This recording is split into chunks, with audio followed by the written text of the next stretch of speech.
We're going to wind them up and turn them loose to play in the clay on Selinsgrove Speedway. The Yellow Breeches 500 is underway. Smith and Schweibens. Close quarters on the front stretch. And Ryan Smith takes the lead down the backstretch. Freddie Raymer moving slowly in turn number 2. Raymer limping through turn number 2. Is there a flat tire on that car? Schweibens drives in low but can't hold it. Slides up across the racetrack. Ryan Smith is there. They're nose to tail at the line and into turn number 1. Smith goes to the top side, fakes him out. Tries to get the groove down the backstretch. Ryan Smith changes lanes in turn number 1 and drives into the lead. Schweibens out of shape, up near the fence. The dust flies and back to the line. This is the top. Smith works the bottom. Peck coming after the leader down in turn number 3. Peck will try the inside. Smith protects the bottom. Peck is there. Peck again on the cushion. He rips the lip around the top of 1 and 2. Goes for the pass right here to the outside down the backstretch. A nice move by Justin Peck to steal the lead away from the 69K. Final lap. Will we get a last lap pass? Smith goes to the bottom, drives up across the racetrack. Can't make the pass. He gave it a shot. Peck hung tough. Justin Peck trying to get his 3rd career win at Selinsgrove, and he does it. Galloway and Fulton on the front row.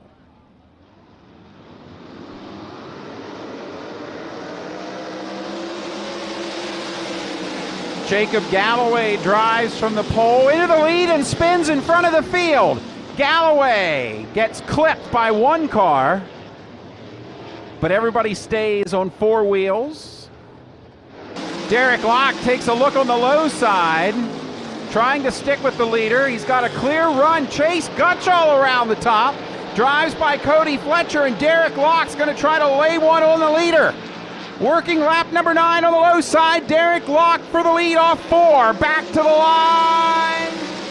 Cole Young by a whisker at the line.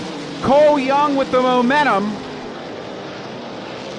takes the lead again in turn number 1. Derek Locke is forced to try the outside this time as Young changes lanes and slides up across the racetrack.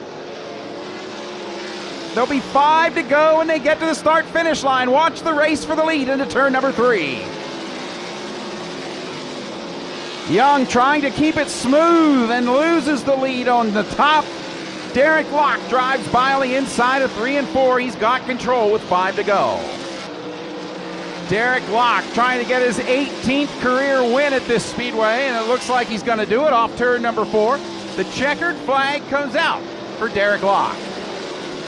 Here at the Port Royal Speedway, and the Weikert's Livestock 410 Sprint Car A main is green. The field fires to life, and Troy Wagaman will lead us down the front straightaway into turn number 1. Ryan Smith in the 69K to the inside of Chase Dietz. He'll take P2. So Troy Wagaman Jr. will set the early pace as there goes Ryan Smith to the inside of Chase Dietz.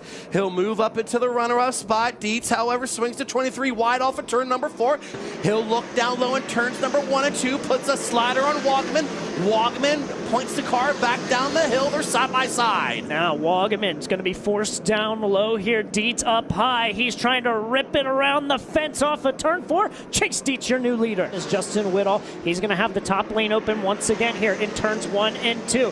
He's going to try to take advantage, pulls alongside Ryan Smith, and goes right by him. I'll cut it down to 5 car lengths this time by. Now Dietz rolls down low. Whittle puts that right rear up right on the boards. He'll move to the rear bumper. They are nose to tail as they haul the mail down the back straightaway. Dietz right through the middle. Here comes a run by Whittle. Does he thread the needle off of turn number 4? They are close. Here comes Justin Whittle. He's all over the tail of the 23 at Chase Dietz. Lap car in the way. Dietz down low. The lap car in front of Justin Whittle. Whittle trying to buy himself some time and rip it off at turn 2. JT Ferry, the lap car, still in play in this one. As Dietz trying to find a way. Now here comes a run by Whittle. He'll slide up, but he gets sideways off of turn number 4. Justin Whittle keeps it going, but the caution flag is out. So unfortunately for Justin Whitall, even though he goes around the ring and keeps it going, here at Port Royal Speedway, per the rule book, that draws the caution flag, and that will send him to the tail of the lead lap. Justin Whitall getting out of the cockpit, and he is done in this feature event.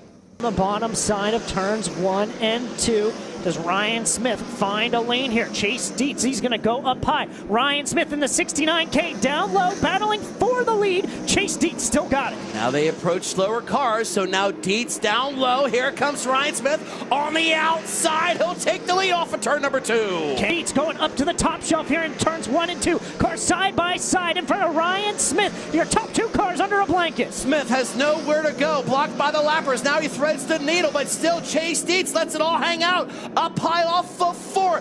Oh my, things are real close. They're still side by side in front of the Kunkletown Kid. Ryan Smith, nowhere to go. Here comes Chase Dietz on the top side by side for the lead off of turn number 2. Side by side in front of him with the lap cars. Now Chase Dietz leads Ryan Smith to 3 and 4. Still side by side in the turns number 3 and 4. Here they are, 4 wide for the lead. They're still side by side. They are close at the start-finish line. The Speed Palace rises to its feet as we have a battle for the top spot continuing here off of turn number 2. Troy Wagaman started to track down the top 2. However, they put 2 lap cars in between him. Ryan Smith takes it back down low into turns number 3 and 4. Chase Dietz still mounting a charge up high off of turn number 4. We're going to have 3 laps to go this time by. Who can survive and park in Kishbank victory lane? 3 laps to go. Smith, he's through the middle. Chase Dietz trying to rip it off the top shelf. Ryan Smith is better than Chase Dietz in 3 and 4, but Chase Dietz is better than the Kunkletown Kid in turns number 1 and 2. We're going to have the twin sticks in the air this time by. Still lap cars impeding a Ryan Smith's lead. They're moving all over the place. Ryan Smith hard on the brakes. They're grinding in turn 1. Can Chase Dietz run him down in these final 2 circuits? Welcome to Port Royal Speedway, everybody. We're not done yet. Still Chase Dietz trying to track in Ryan Smith. White flag to go. 1 lap to go this time by. Ryan Smith has survived all the challenges in this A main event, a half lap away from getting into victory lane for the first time in 2026. Ryan Smith will take the Donnie Kreitz Zone 69K into turns number 3 and 4 for the final time. Off of 4, checker flag is out, and Ryan Smith will park it back in victory lane here at the Port Royal Speedway. It is Monday, April 13th, 2026. What's going on? I am Jimmy here with Jay-Z. We are the Turn 2 Terribles. Thanks, everybody, so much for joining us tonight. Great show planned for you. Got a lot of racing to talk about. 4 great races here in central Pennsylvania. 2 banger races for the World of Outlaws at I-55. Plenty of storylines to talk about. As you saw there, shout out Dirt Vision and Flow. Using some of their highlights there just to kind of relive it a little bit. Awesome racing all weekend long.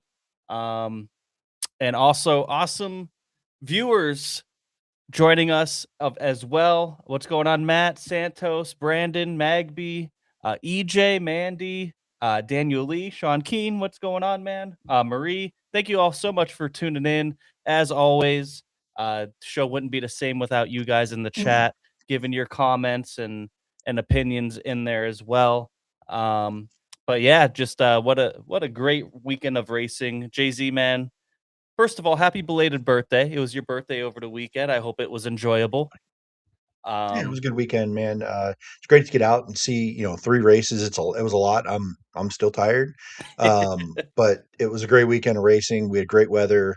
You can't ask for a whole lot more. No, it was fantastic weather all weekend long. Glad to see all 3 races all 3 days get in, all 4 races get in.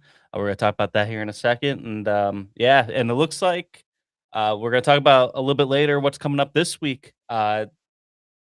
Daniel Lee says, howdy T2T Nation. The heat is on this week. How about it? Looks like it's going to be 93 degrees on Thursday. It's going to feel like summer this week. And it's going to go right into the weekend. So hopefully that weather sticks through and we have 2 really big races coming up this weekend. 2 big PA Posse series races. We'll talk about that later. But let's get right into it. Let's get into this past Friday at Williamsgrove. Highlights that you saw there in the beginning where Justin Peck gets the win over Ryan Smith, Lance DeWeese, Buddy Schweibens. Brett Marks, Troy Wagman, Dylan Norris, Freddie Raymer, Chase Randall, and Aaron Bollinger. Your heat race winners were your top three, Peck, Smith, and DeWeese, and your hard charger was Chase Randall, 22nd to 9th, plus 13 positions. What a good race this one was. Buddy led a lot of this race from the beginning, and it was about lap 17, 18, I think, where Ryan Smith took the lead. And then Justin Peck took advantage of a late race red and was able to really stick the top there and get around Ryan Smith in next to last lap. And Ryan Smith threw another kind of Hail Mary. He was through a slider, but left him room there, and 1 and 2 on the final lap. And Justin Peck was able to go and get his win after invading with the with high limit off. You were there on Friday night, JZ. What'd you see from this one? This was fun. We had Buddy on recently. It was funny. I was actually giving somebody shit recently about they were asking me about Buddy Schweibens and where did this guy come from? And I'm like, well, I don't know, but if you were a fan of it was our buddy Trevor, actually. If he's watching tonight, now he's gonna know. And I was like, well, you just go back a few weeks and listen, you can learn all about Buddy because we had him on the show. But this was cool. See that 1W out front just ripping, super fast. There's nothing to hang your head about finishing fourth here. I just feel like at the end he got out experienced a little bit. I think the car's fast. I think that this was just a matter of, look, I got beat by Justin Peck, Ryan Smith, and Lance Deweese. Yeah. So nothing to hang your head about there. Great run. 1W. It's a lot of lead laps there for sure. So that's great for that team. And then it felt like the 69K got the lead and it was over. It really felt that way based on how the race went. He ran the 1W down, got there, and then restart Justin Peck. I was standing entry to one, like at the where the cars come out onto the racetrack in the pit opening. Justin Peck just absolutely just had it he just sailed it into 1 and 2 those last couple laps. I mean, it was like, well, it very much had that vibe of like, this is all I got. This is my shot. And man, he made it pay off. So good for him. That thing was running and ripping for sure. And listen to all the post race interviews, like Ryan's like wishing, he kind of kicking himself a little bit, go back and, would he do it differently? Really never expected the 26 coming out around the top there. Listen, we had late race passes at Williams-Grove for the lead. It's hard to complain about that. Oh yeah, for sure. Looked very late. I know you were saying it on Friday night too. It looked slick to a curb, and the curb there. When I was watching the highlights, the curb looked pretty beefy. But it put on some good racing. Grove, it was pretty darn good. Yeah, for sure. And I think that allowed, you saw that a little bit with Justin Peck ripping around the top. Like if you could hit it right, man, it's like a Mario Kart speed boost, man. Like you're ripping, and that's exactly what Justin Peck did. It's all you could ask for from a Williams-Grove surface where you have the 69K can run through the middle, run the bottom, and be competitive and run up front. And you have a guy who says, I'm going to take the far way around and try to make this work. So you can't ask for anything better from Williams-Grove. If you didn't like that, you're just kind of a complainer at that point. No matter who won, right? I don't think it matters at that point who won the race. I just think that was really good. A couple things that stand out to me: Dylan Norris, another top 10. Yeah. Freddie Raymer, flat tire on lap 1 and all the way back to 8th. So it only showed 14 to 8 here. Passed some cars. There were some things on the racetrack that happened for sure. Made that a little bit easier, but it's still not easy. So good job there. Chase Randall, wow, like pretty solid. I mean, extremely solid run. Passed some cars, was competitive. I saw him kind of even in the heat race was fired up. I think there was a red in the heat and he was fired up at somebody under red or the yellow, whatever. So man, good sign for Chase Randall, I think. Yeah. I hope. I mean, you got to have a better season than he had last year. I just think you have to, because it was rough. There were a lot of rough times. So Lance continues to stay hot. There's just a lot of storylines here for sure. This is a fun one. Yeah. Brock Zerfoss, Cole Connaught got involved in a wreck. I don't know exactly what happened between them, but those two were turned around for yellow. They both Brock ends up pulling off after that. Doug Hammaker with a hard wreck. Um, hopefully everything's good there. No, everything was good there, but hard wreck in the turn 3, I believe. And I got the end of it went on over. video. Don't have any idea what started it or how it happened. I didn't see the beginning of this one, but definitely a tumble for sure. That car was they hit it was pretty much junk. Another driver that caught my eye was Brent Shearer. He started 4th in this one. Yeah, he did go backward. Won that the new paint scheme that they have. I like it. It looks pretty good. But he's been running here in the 12 a lot at Williamsgrove, almost pretty much weekly, and he's looked pretty solid week in, week out. Obviously, he went a little bit backward here, but I mean, he put himself up front and ran up there for quite a while. And, the guys that finished in front of him, all really good, not just Williamsgrove drivers, but national drivers. So good for the 12 and Brent Shearer there, getting off to a good start this season. Another thing here, real quick, James Roselli made his 410 debut here Friday night. So got some laps in. It looks like I don't know if he made all the laps. Looks like it based on Looks like he this. did, yeah. Can't remember. But you know, excuse me, I'm ready for bed. Micro driver coming out of the micro rank, still doing some micro driving. Ran a 358 the last couple years. Young guy, just kind of coming up through, getting his starts. And like you said, Brent Shearer, yeah, I agree. He's been fast at times this year, and he's another guy who goes and wins in micros and had some success. Um, I this year, him being in that car and the more laps that they run, I think he can only improve. Mm-hmm. And he's ran up front before. I mean, he led the Tuscarora 50, if we recall, not long ago. He led till like halfway. Yeah. So certainly the ability is there. Quite a few invaders that showed up. Obviously, Justin Peck. Brent Marks made an appearance. He finishes 5th here. We talked about Chase Randall. You also got Tanner Holmes with a solid 11th place finish. He went plus 10 positions, 21st to 11th. Brady Bacon in the 20 this weekend. Some good invaders that came in with high limit being off. We'll talk about a little bit more about that at Port Royal as well. But they all had a pretty swing here at Williamsgrove, all up in the top 12 there. Yeah, no doubt. Where were the rest of the invaders, Jimmy? There was a couple more out there. Where were they at? Yeah, Kerry Matson at Selinsgrove. And then you had end up. Was that the only one that went up? Yeah, that was the only one that went to Selinsgrove. And then you had Gio Selzy in addition to all these guys, Port Royal and BAPS. We'll talk about him in a little bit. 358 feature. Derek Locke getting another win.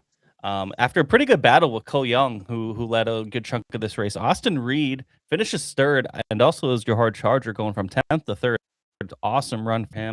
Matt Finley, Cody Fletcher, your top 5. Hunter Fulton, Steve Wilbur, Chase Gutschall, Braden Mickley, and Brett Warner, your top 10 heat race winners were Derek Locke, Cole Young, and Cody Fletcher. And again, your hard charger was Austin Reed. Pretty good, solid here from what I saw from the highlights. There, like I said, Derek Locke and Cole Young had a really good battle. Track was still pretty good for these guys after the 410 feature. And but Derek just, what did they say, was his 13th win there at the track now in the past couple of years now. So coming off of a couple of years out, he swept the entire 358 season there. Just kind of, he was like biding his time there a little bit with Cole, but Cole was still good. He wasn't going away by any means, and Derek just kind of used a little bit of experience there to get around him and hold on for the win. Yeah, it felt like he just waited Cole out a little bit. He just kind of waited and did what he did, and they both ran the top at times, and Cole, he likes running the top. He's a hard charger. He drives hard. He definitely uses his right foot, and he had kind of a stranglehold on this thing. They got the lap traffic. The top got even further around. Derek does what Derek does and was just bided his time. He was patient, and it just felt like this feels very similar to the 410 feature where you sort of got out experienced a little bit and winning these races and closing these things out. And, Cole has 410 experience. He's been in the 358 division. He's run 360s. I'm not saying he's like overall inexperienced, but when it comes to Williamsgrove and winning, Derek Locke knows what to do. And it feels like he's getting closer to getting back to form that he was a few years ago when he won all those races. He's been close this year. some seconds, top fives. He's been right knocking on the door. Finally sealed the deal here. Austin Reed, your favorite paint scheme of Central PA. Phenomenal run. At one point, I didn't know who was who and who was lap traffic and who wasn't, because there were some good cars getting lapped here. And it was hard for me to tell what was going on. I had to look up and I'm like, holy shit, Austin's third. Well, I tell you, this night could have been a problem for them. They had an oil line come off during hot laps and it was on fire. I got a picture of it through 3 and 4 with the flame, coming out of it. So definitely had an interesting evening, for sure. But great run for them. Matt Finley, a great run. Cody Fletcher does what Cody Fletcher does. Hunter Fulton, man, very, very competitive. Ran up front for a lot of this race with these guys. Every time he gets behind the wheel, seems to get a little bit better, just a little bit better, and getting the feel that he needs in that race car. Steve Wilbur looking pretty sporty. Saw him ripping the top in hot laps. He don't go that fast very often anymore, so that was cool to see. The one that sucks here, Eli Tuckey, who spun out there at the beginning? Was that Will McNeil? It was Galloway. Oh, He started on the Galloway pole, from the front row there. Just sort of spun out, and Eli had nowhere to go from starting 8th there. So that sucks for sure. Tear up a race car. Not ideal for sure. So this was a fun one too. I enjoyed kind of watching. It went green for a long time. This was extra few laps because it was one of the Dirty Deeds races. So this is 25 laps. So it felt like a really long 358 feature compared to what we're used to. They kind of like get in and get done. And it was longer. And I was like, oh, that's why it felt longer, because it was. So Derek Locke, man, they were pumped in victory lane. It's been a minute. So that was and he's been fast. He's been fast. He's been knocking on the door and finally gets one done here. Brandon Zirk asked here, and I'm not sure, is Brett Warner staying in PA, or is he scheduled to go back to the 360s out west? Because I know he was doing that for a little bit. Yeah, I'm not sure. And I thought he moved out there, like living out there. And then late last year, he was kind of back running. I know he bought a local driver's 358 motor that's not in a division anymore, and that's in that car. So I'm not sure. I guess next time I see the crew, I could ask if. Now, listen, a lot of the crew is deaf. So I don't know if I can communicate well. So, but I'd be happy to try to find out if anybody does know that answer too. Help out Brandon, because would be cool to see him, get a full season in, because I think there's wins there for Brett. I think he's a good race car driver. I think he could get one of these for sure. I agree. Kirk Gutshaw says 10 laps in, we had a right rear full of mud. Not ideal. Great. Still finishes here with an eighth place finish here though. So not bad considering the circumstances there. Final thoughts from Friday at Williamsgrove before we move into points. We're going to take a look at points. Good job, Williamsgrove. Great, good surface. Great show. Yeah. Can't complain at all. And getting it in before the rain. I don't know how. We'll talk about Selinsgrove here in a second. I don't know how close it was for you guys. It really never rained. It wasn't a threat down here at all. They moved. It looked like it was going to be later than Selinsgrove. Yeah, it looked like it was going to be later than what we were up north dealing with, but it didn't look like it had that much longer. We'll talk about that here in a second. 410 points so far into the season. Lance Deweese still has a 100-point lead over, and we've been talking about him, Dylan Norris, just sneaky, consistent, second place in the points right now here at Williamsgrove. And then they have a 170-point gap on Freddie Raymer, and then it's back to Cameron Smith, Troy Wagman Jr., Brent Shearer in 6th, Ryan Smith, Brock Zierfoss, Buddy Schweibens, and Doug Hamaker, your top 10. Your 358 points. You see Derek Locke now take a 50-point gap on Chase Gutshaw, then Cody Fletcher, Brett Warner, Matt Finley, Austin Reed, Hunter Fulton, Cole Young, Brock Hamaker, and Steve Wilbur. After only a couple of races there with 358s, but we'll keep tracking this weekly. It's a fun group there. Look at that top 3. Yeah, it is. It really is. And there's guys every week, depending on what happens. I would not be shocked. Maybe Brock a little bit, and I wouldn't even be shocked. That's not the word to say, but all these guys that if they win, I would be like, yeah, you know what I mean? It wouldn't be. So Brock would just be surprising just because it's so early in his 358 career, but Yeah, all these guys have been fast and shown winning speed so far this year. Going up north to Selinsgrove on Friday night, where there was another 410 race going on at Selinsgrove as they opened up their season. AJ Flick, man, quick time, heat race winner, locked himself to the pole, wins this feature. Wasn't easy. He had to hold off Andy Dietrich, who finishes second, Austin Bishop, Jason Schultz, Mark Smith, Ryan Taylor, Joey Amantia, Chase Dietz, Cody Lehman, and DJ Christie, your top 10. Two heat races. AJ was winner of the first one. He jumped out to the lead immediately. He had to go from that. He ended up starting third. It was supposed to be fourth, but I can't remember whoever. I think it was maybe it was somebody that was supposed to start third, and he ended up moving over, got right up to the lead in the first turn. And then Kerry Madsen won the other heat race. And then Andy Best was your hard charger here with a solid 11th place finish. AJ Flick, man, he had to hold off not just Danny Dietrich. Obviously, Danny's so good at Selinsgrove, and he was there. He was right on AJ's tail tank the last 10 laps or so. He went inside at one point, kind of showed that, and then it was like all of a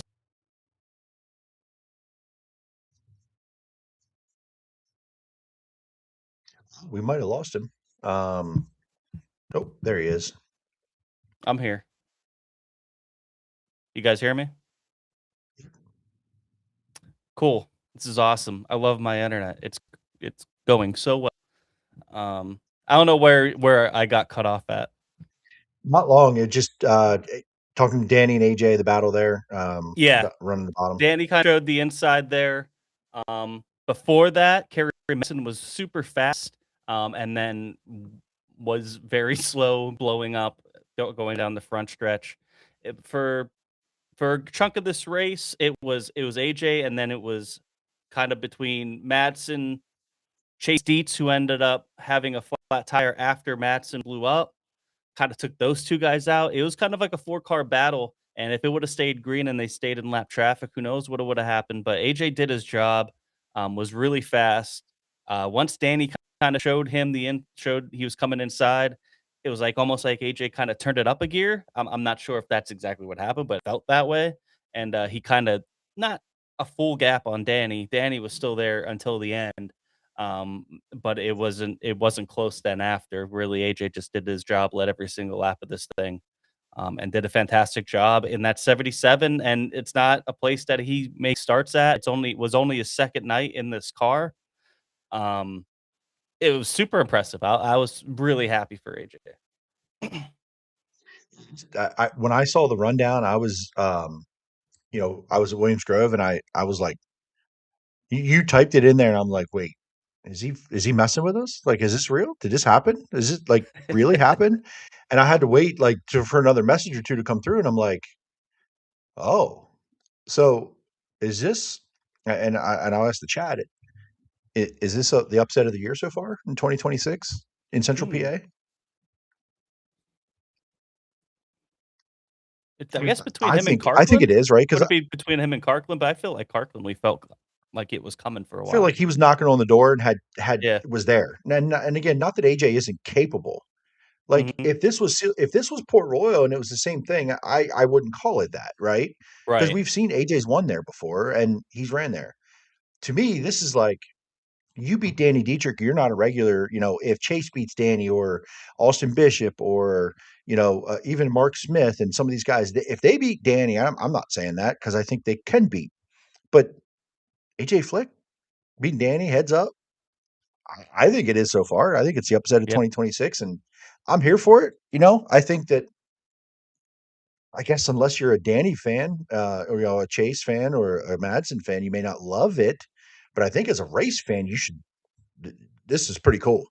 I did talk to Danny on Sunday a little bit in the pits at BAPS, and he said, "Man, I just one more lap, like me getting there. Like if I got there one more lap and he didn't know I was there, I'm probably winning the race. It was that close, and he knew it, but he said did his job. He did what he was supposed to do and moved down. So Yeah, once he showed very him cool. that inside and AJ knew he was there, it took a couple more laps then for Danny to kind of get that gap closed again at the end. And yeah, maybe another couple laps, for sure. I think Danny. I don't know if Danny was definitely the better car because AJ was he was the fastest guy all night. And there was really no denying that. The results showed that, um, but yeah, Danny was definitely just right there. It was tough. They did skip intermission. It was spitting from heat races. Like you just felt like the rain was coming the whole time. And shout out to Selinsgrove, they did a good job of not only getting this in, but they got a pretty good, a really really good actually super late model feature in, and they got everything in. And I think I was leaving the parking lot at 10 after 9, and everything was done, and it started pouring on my way home. So they got it in just in time. They did a really good job of keeping it moving. The only downside of that is that they didn't really have time to really they got the heavy equipment out there to kind of pack the middle in. The track was still pretty decent, but it was still fast and not as wide as maybe as they wanted, but it was what it was, and they got the whole thing in, and that's what matters. um Aiden Stoll here, and this is something I want to go back to what he said earlier. Sorry. This is something somebody else said this too in the chat. Kerry's motor was experimental, which lasted long. Yeah, I mean, I guess Kerry Matson brought some experimental stuff this weekend. Tried it out at Selinsgrove Friday night. It looked fast. He started second here, won his heat race. He looked good. He was closing in on AJ. Once they got in the lap traffic, who knows? But that thing went up in a puff of smoke, unfortunately. So whatever, I guess, experiment failed. I don't know. That's unfortunate. You don't want to see Might have that. failed again on Sunday because almost the same thing happened, except I didn't see smoke. So I don't know if they tried it again Sunday, but if they tried the same thing, they got the same results. And you know what the definition of insanity is, right? Yeah. Got through the heat, won the heat, started up front, and broke. No, I don't know what happened Sunday, but not great. Right, come all the way to PA, and yeesh, that's a tough weekend. Yeah. Sean Keane, Selinsgrove Speedway did a great job. Track was fast, racy, and smooth. Mark said it was the nicest he saw Selinsgrove's racetrack. Congratulations to the 77 team. That's Mark Smith there. I mean, he has a lot of laps there, and for him to say that, that's saying something for Selinsgrove. And I agree. It looked really, really good. Like I said, if they had a little bit more time, maybe to work on it a little bit, maybe it would have been a little bit racier, but it was still racy. I mean, they were still. I got to give a shout out to Cody Lehman and Dee Christie. These two guys couldn't get away from each other all night. They battled in the heat. They battled in the feature. They were going back and forth. It was fun to watch. There were some good battles in between from like 6th back to 12th. These guys were kind of, they were pretty racy back there. Chase Dietz did have a good recovery. He had to get through those guys. He finishes 8th. Who knows what could have been there? Could have been a really, really good weekend for him. We'll talk about that here in a little bit. But he was running really, really well. He inherited second after Kerry Matson blew up, and then he ended up having a flat tire right off that restart. Unfortunate for him. Ryan Harris, Central PA was ripping this weekend. Car count Godzilla in terms of a region. Yeah, I mean, you had 25 at Williamsgrove and you had 18 here. Unfortunate for Jake Harkland and Billy Dietrich, they had motor issues, so they didn't really make it out for the feature on this one. And then we saw 42 at Port Royal on Saturday, and 26 at BAPS. I mean, that's pretty good. You had pretty much full fields everywhere except for Selinsgrove, but that's kind of to be expected. Still a good field. And yeah, just for this early in the season, it was good. Santos, AJ Flick, what a start for him in the 77 team, a podium win, and made the field in a series at Port Royal with a stout 42 car field. Ryan Harris also says, as a Western PA fan, shout out, he's been getting better, meaning AJ Flick, since coming to Posse Land. Hope he gets more trips to Posse Land. Yeah, I mean, it's an unfortunate situation on why he's in the 77. We wish nothing but the best for Michael Walker. But he's making the most of this opportunity right now, and it's looking really good so far. It's been nice to see him back. I say this: if that comment there about Western PA. I mean, if AJ keeps coming here, he may never lose again at Lernerville ever. If coming here makes him better and he succeeds here, he may never lose again until he stops driving at Lernerville. So, uh, I guess I hope your AJ fans out there. um, JT22 says if it's Blaine Heimbach doing track prep, he learned from Steinley. Well, that's a good person to learn from. That's yeah, I know he's been working with that for a while, and I don't know if he's racing anymore or what, because he was a car that I expected to maybe show up, but maybe that's what he's doing now. If anybody has a Yes, from line, what I've what Blaine heard, it Heimbach's doing. sounds like he might be done driving the way it sounds from what I've heard. Yeah, So, which is unfortunate because he's just last year he was a threat to win, but hey, everybody has their reasons, and yeah. Yeah, so good job for Selinsgrove on Friday night. Good super late model feature where Greg Sadley got the win. It was a battle between him, Max Blair, who was off from the Lucas Oil Series, was in town, and Lane Snook, who broke the track record on Friday night.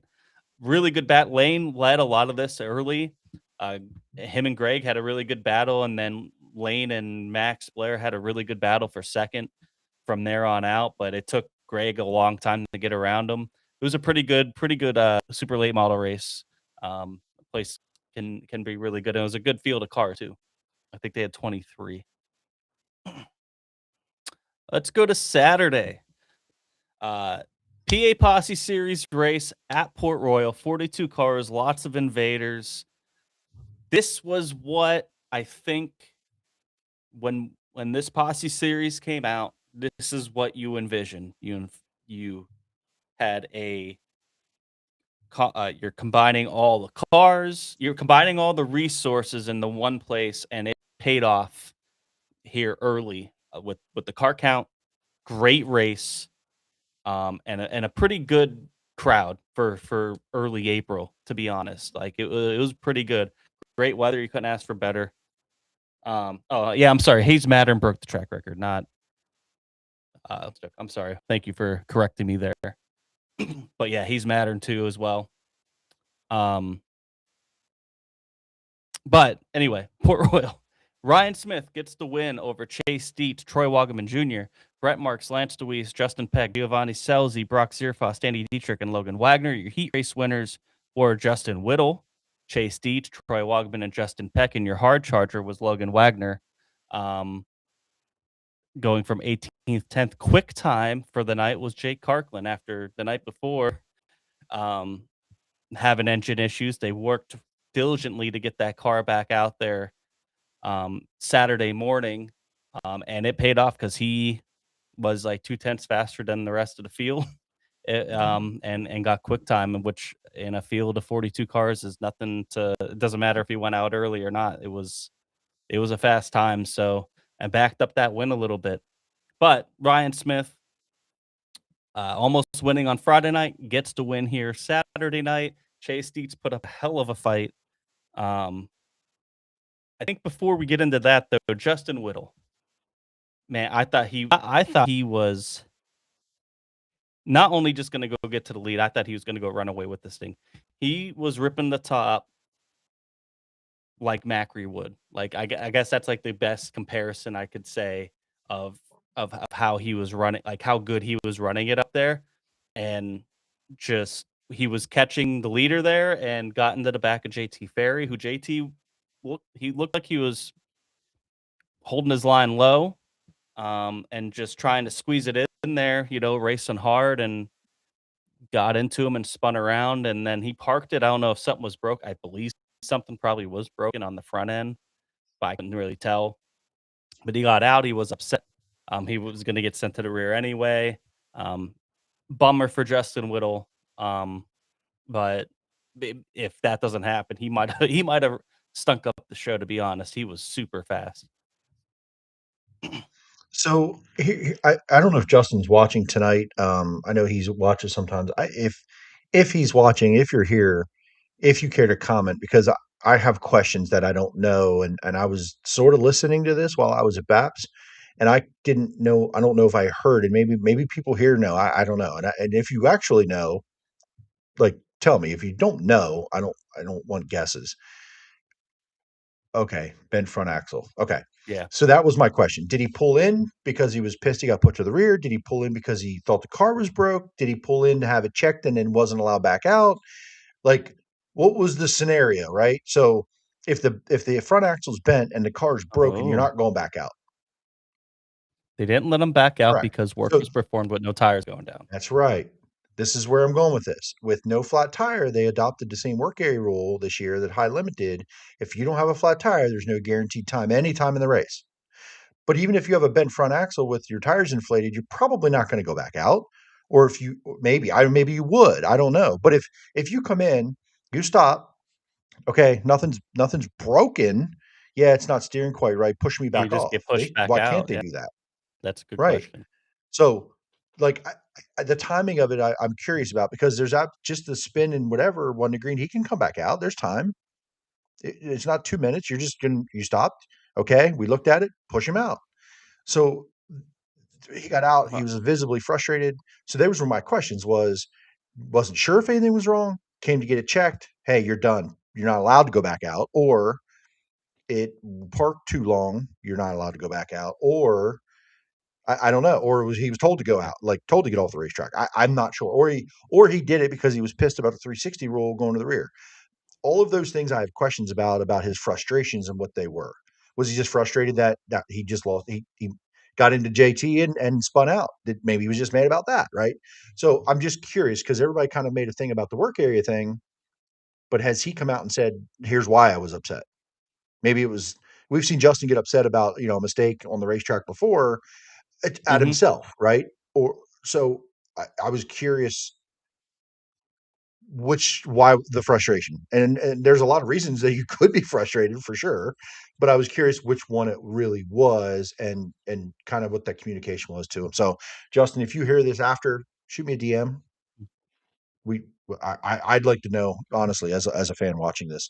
um all that aside, when you said he might take the lead and run away and win this thing, I'm going to do the whole lead course, so not so fast, my friend, because in the moment I think him and Brent, from all things that I was told, were the fastest cars on the racetrack at that moment, Brent was really fast too. Yeah, right? Coming through the field.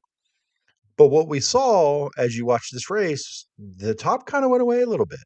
And the yeah, bottom middle kind of came in and it came full it fell right into Ryan Smith's hands, right? Chase was a little bit free. Not that he can't go down there, but he just wasn't as good as Ryan running the bottom there with the setup of the car, which we saw. So, do you think that Whittle hangs on to this thing if he gets the lead and the track kind of transitions and changes? Do you think that he continues and takes the win here? I do. I do. Yeah. I just think the way he made up ground that fast as he did. It's all coulda, shoulda, woulda, though. You know what I mean? Like you don't know. You don't know what else he could have been banging the wall too hard and blow a right rear too. You know what I mean? But just how fast he was, I do. I still think that. I think Chase Dietz might have actually been faster than Ryan Smith. He was really fast. He was still making that top work for a while. Um, just couldn't. What a battle through lap traffic that they had. When they split Tanner Holmes on the exit of 4, like that was insane. It was awesome. Um, And just and I think sometimes, Jimmy, I'll say I know you were there, right? You were there. mm, yep, I think I might have had. Listen, I would have loved to have been there, but I think I had a really good seat being able to watch this because Chase made the top work in there at that one point after he got the second. It kind of came back. But if I'm being honest with you, I think Ryan getting held up behind lap traffic made that look better than we think, and that was his only sure. chance, right? So ripping the top, Ryan was in heavy lap traffic in the lane. It gave Chase a chance to kind of get there. So I just think that, Ryan was just way better at that moment. That's why I give pause a little bit about Justin. Maybe if he got the lead, does he hang on? Was his car good enough to hold off Ryan running a different line at the end there? Because the middle came in Maybe. really, really Yeah, good, and he you was never know. super strong there. Justin Whittle. I was told there were He's some here. questions I need to answer. He's here. Somebody got a hold of him. So now that you're here, I want to go back through. I want to know your thoughts, your frustrations. Was it you're frustrated because you got into JT and you spun? Was it frustrated because you spun and had to go to the back? Were you frustrated because you came into the pit area and weren't allowed to go back out, or all of Combination it? of it all. Because you were visibly frustrated. So I'm curious on the timeline for you there and what you were told and what you kind of went through. So we should have just had him on tonight, but I don't want to bring somebody on who didn't have a great, you know, that's that's not the right time. So we were just curious because I was watching it on Flow. Jimmy was there, and I think the fans are all kind of like, "Hey, we all have our own little piece into this." Like Tyler Murray, put Yeah. Tyler up there. Video Yeah. replay. So the video replay made it look like he was waving to be pushed. Go ahead, Jimmy. Go ahead. Replay made it look like he was waving to be pushed, but the official blocked the front of the car and they didn't let him back out. Only thing I can think of is the lights went out on the track, but just assuming as it wasn't there. Lincoln and Grove all adapted the same work area rules, by the way. Frustrated because of getting into the back, getting into the lap car and not getting back out. So kind of a combination of two of those three for sure. Yeah, I would be frustrated because, like I said, like, man, just the way he came up from 6, like he was just ripping that top really good and you know, being aggressive like you kind of need to, especially as you're getting in the lap traffic there, and just missed, couple inches, just missed it by a couple inches, and unfortunately, that's the way it goes. What's your thoughts Yeah, on the and heat race start? oh, I heard about this with Justin. Everybody said Justin jumped the start Oh, really badly. I the didn't see leader this at goes all, Hugo. so I wish I had the replay. No, yeah, I think he started 5th in his heat actually, and ended up winning it. The official wouldn't let me back out because I didn't have the new work area because it was only for flats. The new area is only for flats. So if you pull in for any other reason, you're done. Basically, you pull into the pits, you have Yeah. you I don't have know about zero that. I don't opportunity see. to go back out. What if you don't know? You know what I mean? And yeah, and I think Isaac said I it don't before. It needs I to don't be agree with that addressed, at and all. I think there could be some tweaks there. Like at least go in and check to see if there is anything damaged before would not allow this. You know what I mean? Like not something that you can't necessarily feel under caution speed. Just to check it out at least, and then um, but uh, yeah, he didn't remember that it was only for flats. So yeah, maybe that's something that they could adjust. But See, here's my I agree with you, Jimmy. Here's my problem with this. You get into a lap car. yeah, See, that's a good this point. is what You're I'm not saying. necessarily done. But you have no guaranteed time. And Yeah, but Justin did go if it's back to the pits. He did do a pace lap and then go into the pits, if I remember right. yeah. Maybe I'm wrong. So I don't know. Maybe he would have had a little more time. It was a quick yellow. Well, so this almost like comes into like a safety concern for me, right? So if he goes around that lap, runs into a back of a car, maybe it's not bent, but would you want him to now go, well, I know if I pull into pits, I'm done, no matter if I think my car's broken or not. I'll just go out here and run around pour oil in the back of the field and potentially risk my safety or someone else's instead of being allowed to at least get my front end checked. That's the other side of the coin of this, right?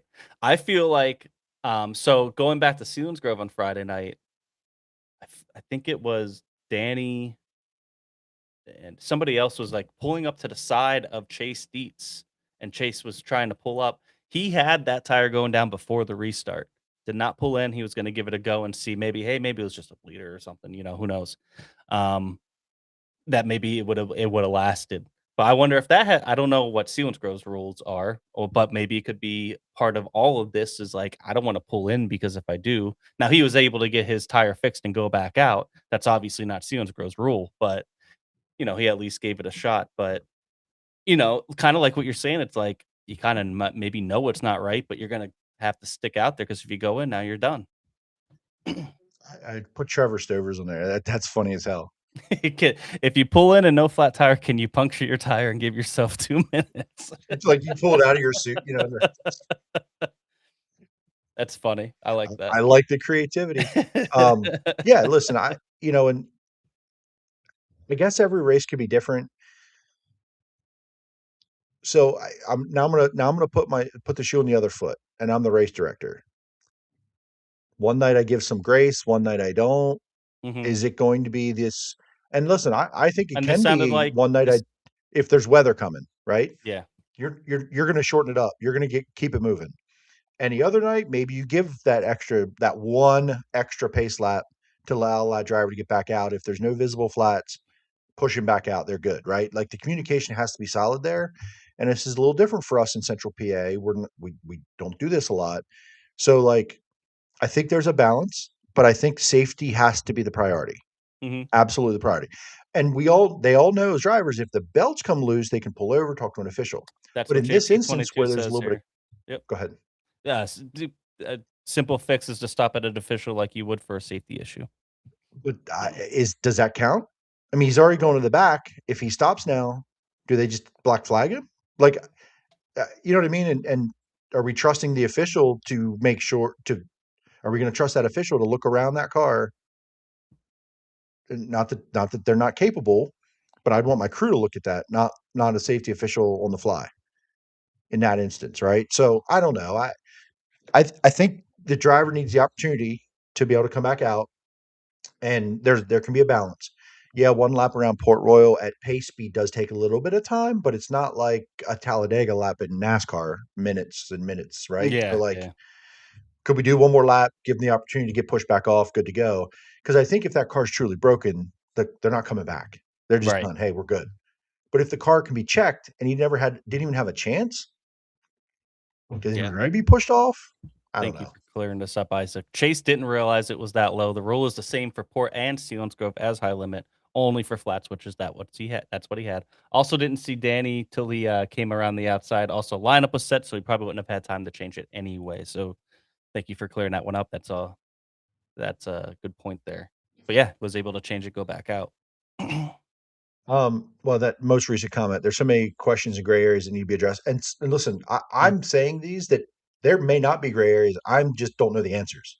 So it's very Right. possible that I'm just undereducated on it because I didn't look at the rule books. I haven't talked Same to here. really any race directors. And this is weekend one that this has come up, really. I mean, Yeah. that people have really noticed it, and it was a thing. So it could be absolutely a thing where it's simpler than I'm making it, to be honest. So, and I'm not taking any shots at any racetracks here by any means because I like the rule. I want to keep the shows moving. I don't want to be standing around going, "What the hell are we waiting for?" Multiple times a night. Absolutely love it. So, forgive me if I'm making this more confusing. Santos and Tyler Murray are doing a good job of explaining it a little bit more. You have light until lights go out, whether it's 10 seconds or 2 minutes. There is no allotted time. This is designated to keep shows moving. Have multiple cars taking 2 minutes and 2 laps each. Tyler says the same thing. Goal is to keep the program moving along. Can't have 5 cars over the course of a feature pull in and get 2 laps each. Would need a fuel stop by halfway, which is a good point there too as well. The only exception is the flat tire. So I think I'm getting it confused maybe the other way around where, if it's not a flat tire. I still have concerns about safety. Yeah, someone's at going to least end be up able to check it. track, Yeah. and they shouldn't. Like in this If you touch it, now you're done. But, yeah, you pull in here and we're going quickie and your car was fine and you could have continued. You could, you have 4 or 5 crew members go over. It's hard to watch them all and see if they are, maybe they're bending something back out, So I get it. You got to stay consistent. I think they stay consistent here now that we're talking it out here. I just, if I'm a driver, I would want to, that happened to me. I would feel bad if I ended up crashing my car worse or get someone else caught up in something that could have been prevented or caught or not fixed necessarily, but hey, I could have just pulled in here and saved my race car from making it a bigger problem. That's where my brain goes. I think the voice of the voiceless here brings up a good thing. Good point. High Limit and USAC are only flats. Outlaws and All-Stars are 2 minutes until halfway. There's so many different rule books with different work area rules. And yeah, and then you have it. I guess all the tracks in this area, it sounds like, have adopted the high limit rule. The high limit out the USAC side where it's flats only and that's it. So at least I think if all the tracks are doing the same, well, that's good for continuity's sake. You know, everybody knows what's going on. Trevor Stover, I think truly a driver should be allowed to get a once over by his crew after an incident and get pushed back out. If tools get pulled out and work is getting done, that's different. But if you have a nut fall off and official doesn't see that and you send it into the corner, you're trash now instead of a quick trip to the pits. Fair enough. That's where I'm at with it. You're not going in there to fix it. You're going in there to make sure this damn thing's safe to be back on the racetrack at, I don't care what track, to be honest. I don't care if it's Lincoln or Port Royal, but you know, like why make a small problem a giant problem and destroy a complete race car, multiple ones, because we couldn't get 10 seconds to look at it, you know? So, it's tough though. If I'm a race director, did I see Whittle even make that contact? I just saw 360. He pulled in. He's done. I get it too. I'm not saying that there's a perfect answer here, but safety has to be number one. The rest of it, they pull a wrench out. They want to do whatever. Sorry, guys. We're Right. going right. I agree with that. I like that. But again, the rules are already there in place. I just, man, I don't want to see someone hurt. I don't want to see multiple cars get torn up because guys are now going to feel like they can't go in. And listen, this is a Posse Series race. Justin's racing the Posse They're Series, racing for points, yeah. right? He's racing the Posse Series. So like this mattered a lot. And if that car was fine and in the work area, what if his pit was at the other end, down at the far end in turn 1 instead of all the way back in turn 4? Would that have mattered? They could have quick push and he's out on the racetrack. The work area is down there toward turn 4 further. It's a long way back then down to turn 1. And that it is what it is. It's always been that way, but like that doesn't make it easier for teams to do a once over and go. And we're trying to move it along and make it a quick and short yellow. Yeah. So, you know, there's a few things there. And I think each track has their own challenges with this. You know, where work areas are, like Williams-Grove is even trickier, right? It's narrow getting in around turn 3 and 4 down to your pit. You know, you can't nose in, but they could be all the way up in 4. They could be all the way down in 1. So, you know, this is going to be something to watch throughout the season. It's going to bite drivers. It's going to bite more than one driver for sure. Yeah, I think so. Yeah, for sure. But I mean, it'll also speed our shows up. It'll also speed them up. We are fans of. This won't be the last time we talk about work areas when we get into the Outlaws later. But listen, Ryan Smith doing a great job.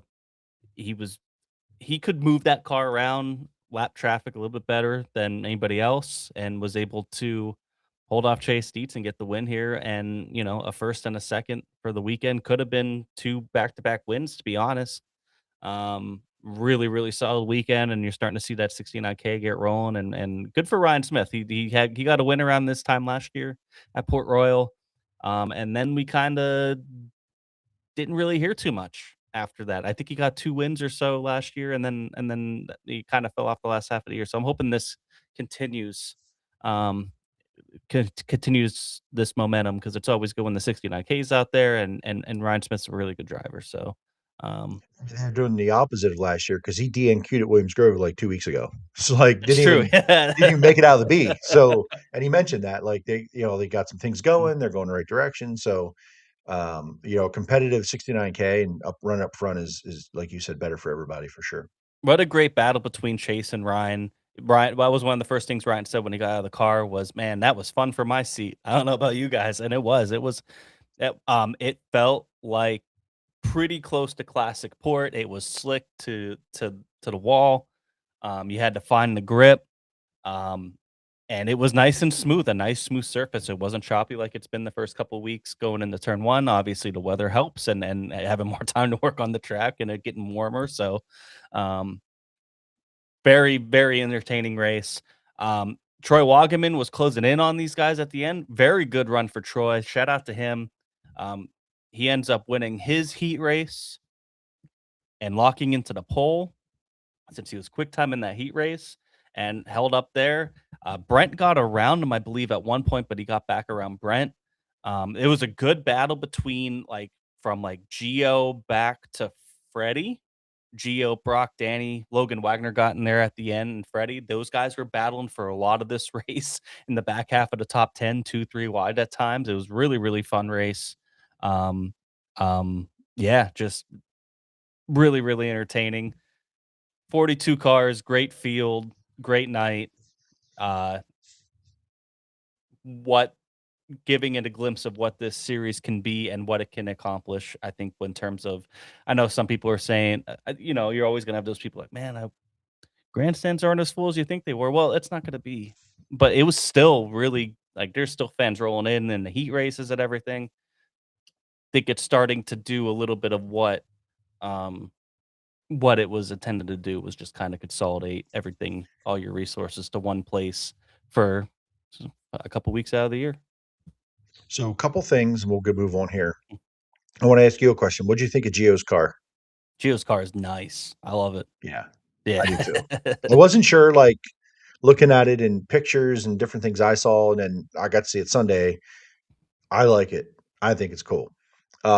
Second thing, our Posse boys smoked High Limit here, didn't we? I know. Yeah. How about it? I mean, they weren't really ever. Posse outlaw thing, We don't have a High Limit Posse thing. Is it FHL?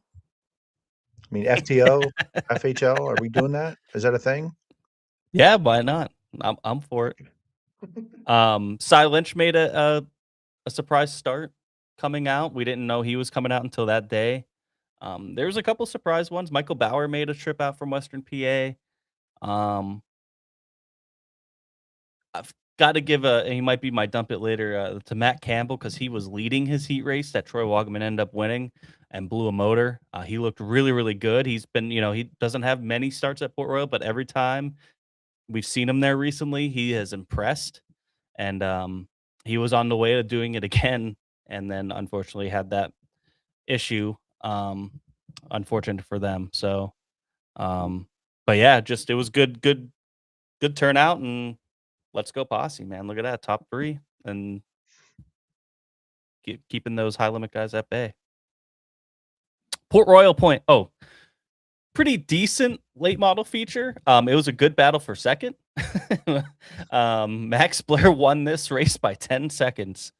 Holy shit. Yeah, he got and he had to go and get himself to the lead, and once he did, Greg Satterley and the 2J Justin Weaver.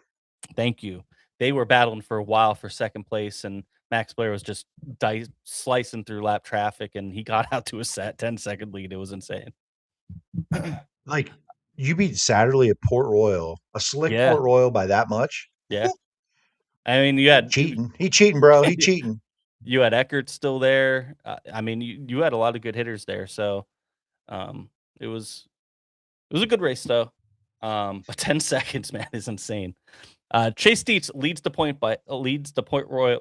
Jesus Christ. Chase Dietz leads the Port Royal points by 10 points over Brock Zierfoss and 20 points over Brock. Let me try this again. Can I read? Chase Dietz leads by 10 points over Troy Wagaman Jr., and then 20 points over Brock Zierfoss. And then it's Ryan Smith, Lance DeWeese, Jay Carklin, Logan Wagner, TJ Stutz, Doug Handmaker, and Buddy Schweibens. Your top 10. And then looking at the Posse Series points, Lance DeWeese holds a slim 8-point lead over Danny Dietrich. And then it's Chase Dietz, Ryan Smith, Troy Wagaman Jr., Brock Zierfoss, Justin Whittle, Cody Hartlaub, Matt Campbell, and Freddie Raymer. So Lance with the solid run. What did he finished? I think it was 6, 7. He finished 6. Just sneak 5th.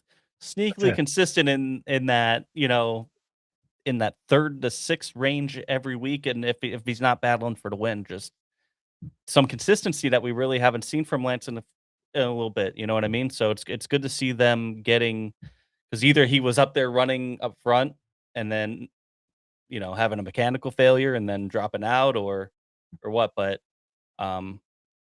good signs here for the 8. Yeah. Is Max Blair running Lucas Oil World of Outlaws this year? I believe he's running Lucas Oil. I'm pretty sure he's running Lucas Oil. We're not that big late model guys. Yeah, we'll have to get some of our Resident late model. Yeah, we're not the late model podcast here, that's for sure, but we do enjoy them. Yesterday at BAPS, another good show, 410s, where Chase Dietz gets a little bit of redemption for Saturday and grabs a win in dominating fashion over Brady Bacon, Gio Selzy, Danny Dietrich, Tanner Holmes with a good top 5 run, Lance DeWeese, Cam Smith, Tyler Ross, Dylan Norris, and Troy Wagaman. Your heat race winners were Dietrich, Holmes, and Kerry Madsen. And then your hard charger from 19th to 8th was Tyler Ross. This was all Chase Dietz all the time from the get-go, but it was good racing from there on back between Brady Bacon. Tanner Holmes with a really good solid run. He was up there in this. Gio Selzy, Danny Dietrich gets himself involved there at the end, but those guys were battling, but they were all at the end of the day just trying to chase Dietz around the track. Chase and Chase. This was an ass whooping. Track was really, really good. That battle with Brady Bacon, Gio, Danny, Tanner Holmes was fun. Like, those sliders were big. They were aggressive. Brady Bacon was really, really good. I didn't even realize, like, at one point I lost track and I kept watching, like, okay, there goes Chase. Who the hell's second? And I was like, lap car, lap car, lap car, lap car. Oh, there's second, third, fourth, fifth, sixth, seventh. It was like, holy crap. And now, I mean, if you didn't know, if you fell asleep, woke up and went, oh, okay, is Brady Bacon leading? You watched a hell of a race for the lead.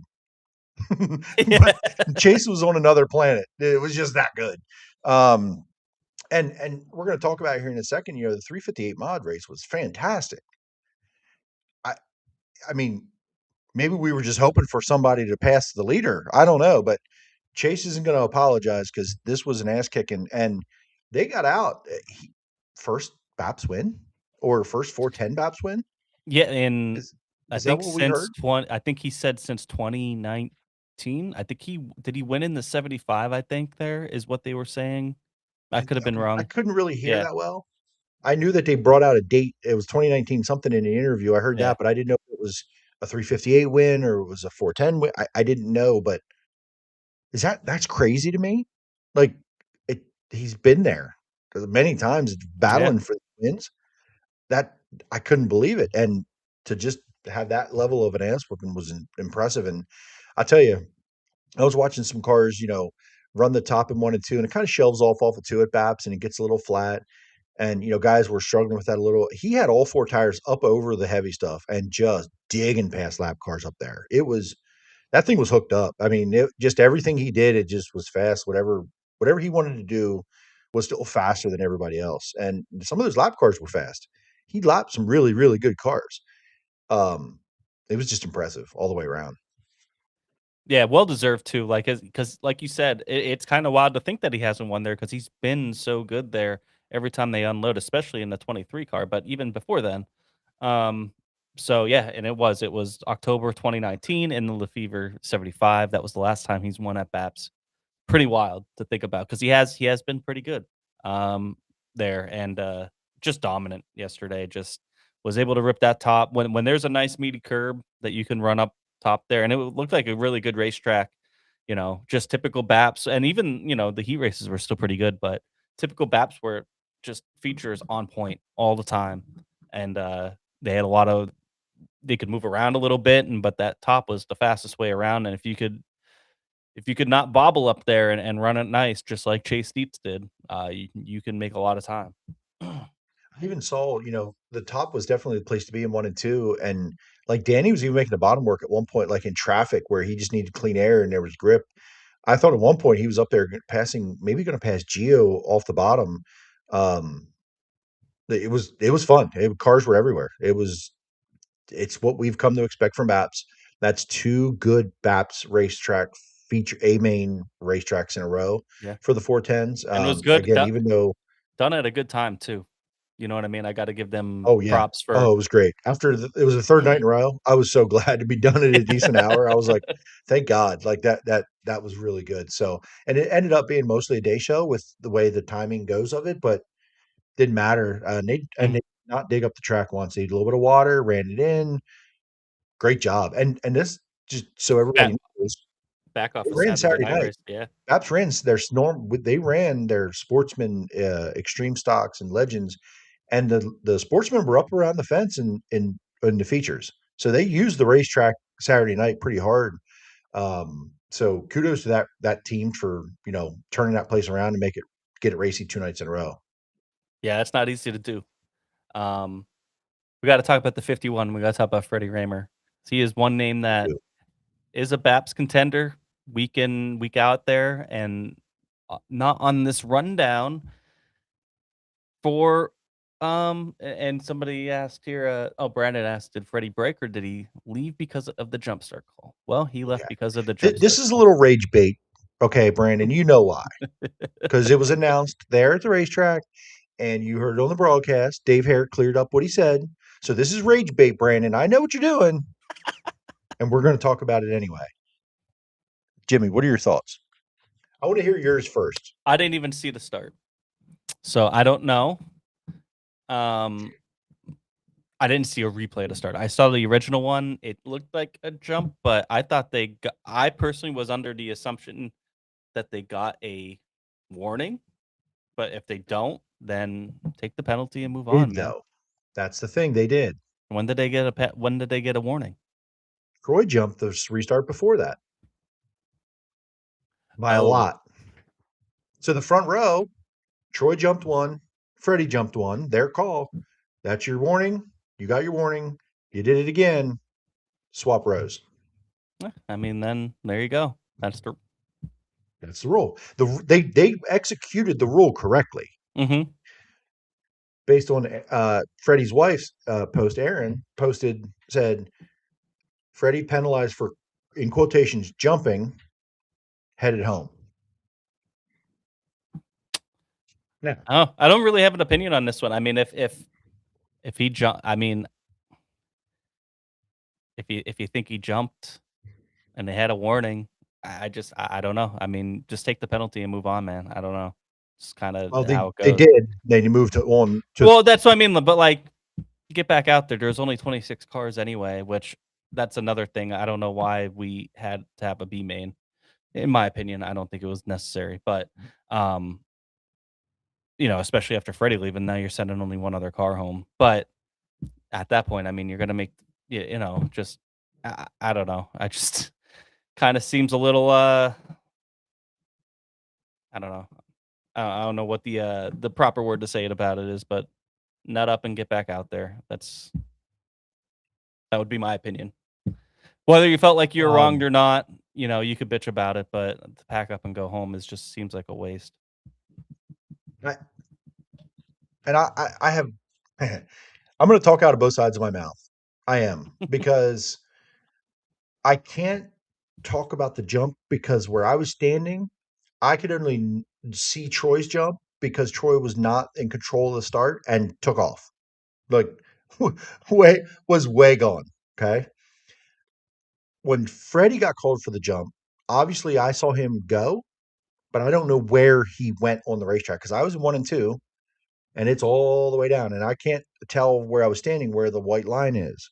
Freddie's in control of the race though. So to me, I don't know, like he went, right? And the field went, but I don't know when he went, if that makes sense. So I can't make any sort of observation / judgment on that start that Freddie got called for.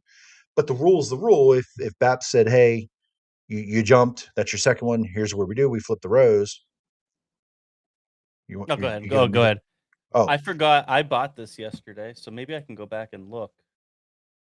Okay. I never got to. I'm not gonna do that now. Actually, I have to you might crash. I might crash. Your ship might crash. But so here's my thing with it. Obviously, they packed up and left because they disagreed with the call. They have every right to do that. Your team, you own it, you run it. You don't like it, you can go home. This wasn't a Posse Series race. They're not running for BAPS points. Fair, yeah. You start at the back of this field if you were there for the winnings, and you're like, I'm not risking this starting after now at the heat. I'm going to start 15th or whatever.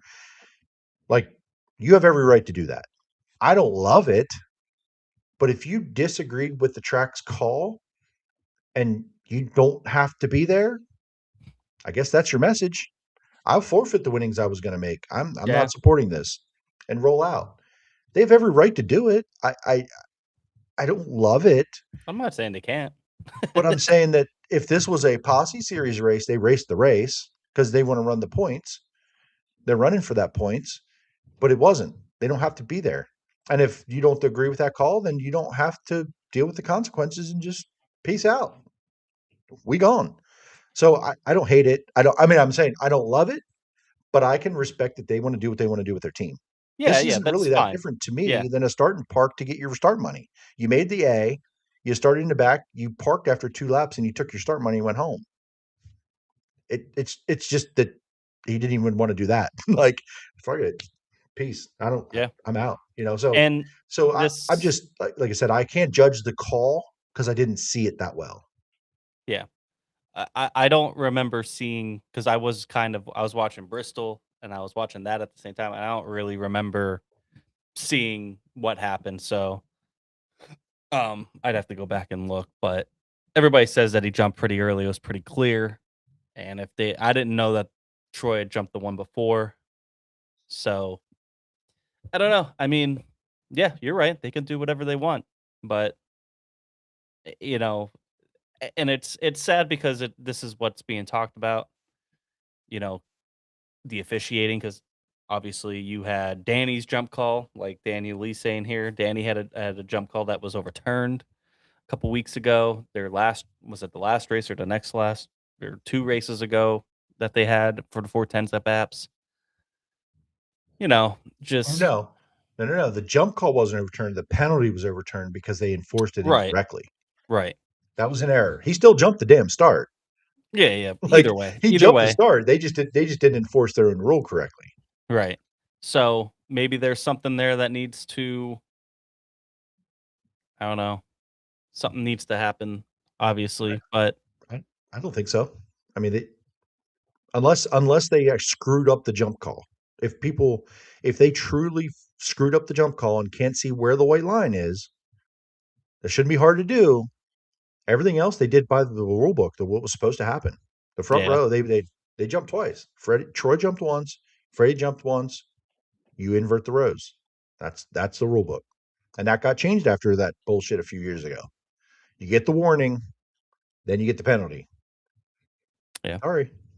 I don't really have an opinion on this other than kind of, you could do what you want. Just kind of seems, you know what it looks like when you pack up and leave because of something like that.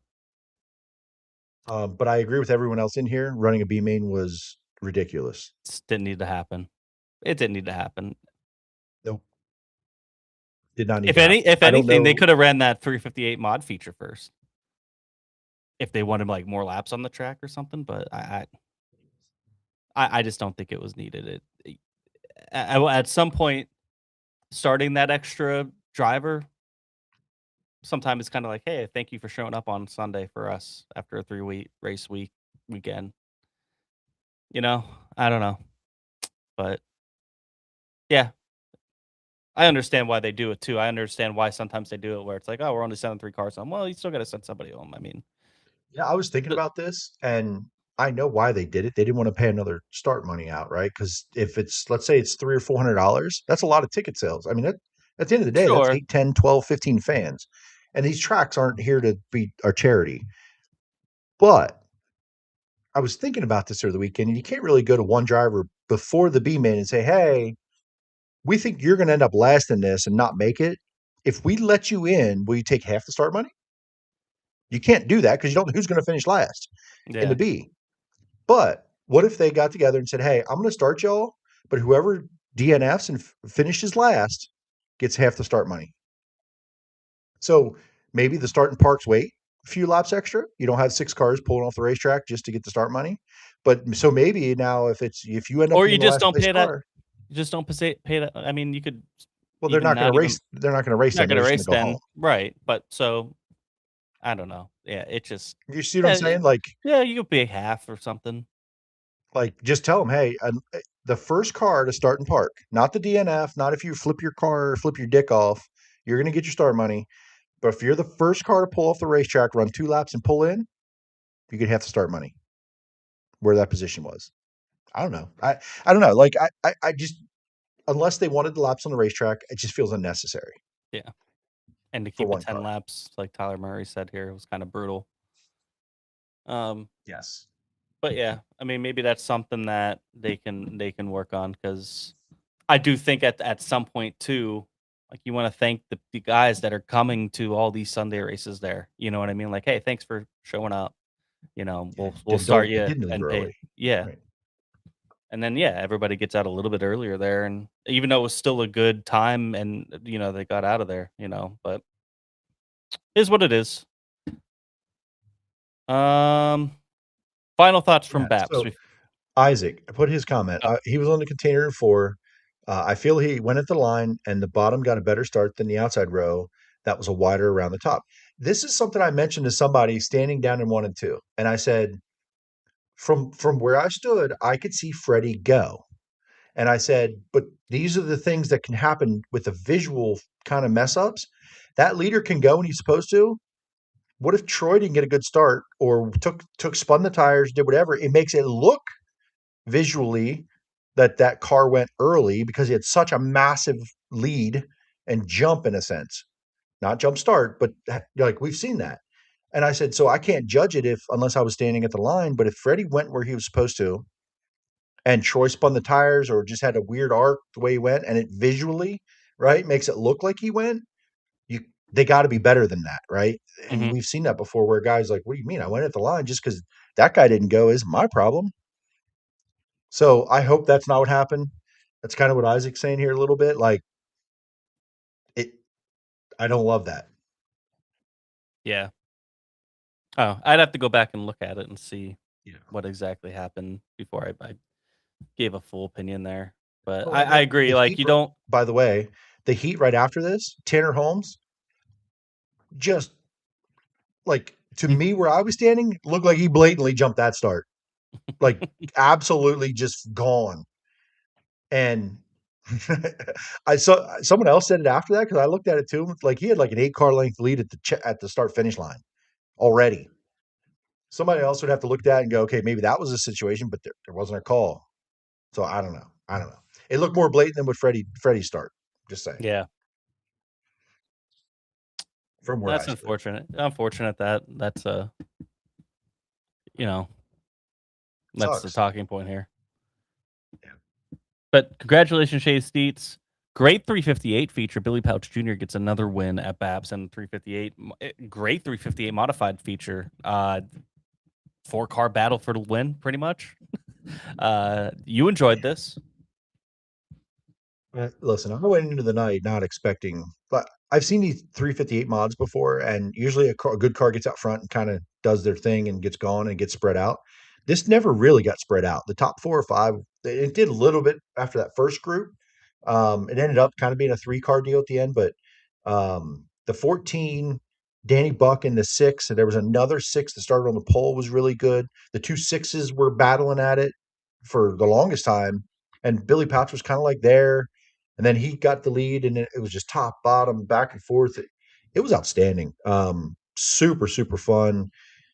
They were driving really hard. It felt like to me like these cars were ripping down into one, like driving in really, really hard from where I stood. And I did not expect to be that entertained by it, but I absolutely was. And same thing for BAPS, to be honest with you, because I've seen these get single file. Guy gets Mm-hmm. gone. It's a tire thing, and blah blah blah.